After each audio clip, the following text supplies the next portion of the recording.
Hello বন্ধুরা, কেমন আছো? আশা করি সবাই ভালো আছো। ছোট্ট একটা মিনি ব্লগ নিয়ে এসেছি। দেখতে পাচ্ছ রেডি হয়ে গেছে। আমাকে কেমন লাগছে অবশ্যই বলবে।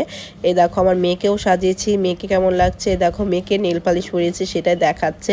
অবশ্যই বলবে, লাইক কমেন্ট শেয়ার অবশ্যই করবে। তা চলো জন্মদিনে যাব, সেটাই তোমাদেরকে আস্তে আস্তে দেখাই, ছোট ছোট করে দেখাবো। এই দেখো যাচ্ছি জন্মদিনে। আর এই দেখো আমার মেয়েও রেডি হয়ে গেছে, মেয়েও যাচ্ছে। আমরা তিনজনে যাচ্ছি, ওর ঠাম্মা যাচ্ছে, মনি যাচ্ছে আর আমি যাচ্ছি। তা ভালোই বৃষ্টি নেমেছিল, দেখো কাদা হয়ে গেছে। আর এই দেখো গেটটা কত সুন্দর করেছে এ বাড়িতে। দুপুরবেলা এর জন্যই করেছে, কেননা দুপুরবেলায় মায়াপুরে যে ইস্কনের যে ঠাকুর আছে, মনে করো ভোগ দিয়ে, ঠাকুরের ভোগ দিয়ে জন্মদিনটা করছে।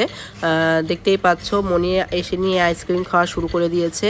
আর এখানে সব সাধুরা রয়েছে, ভক্তরা রয়েছে, কেননা জন্মদিনটা এইভাবে করেছে। এই দেখো ছেলে মেয়ে দুজনের যৌমুক, এর জন্য একসাথে জন্মদিন করেছে। এখানে শেষ।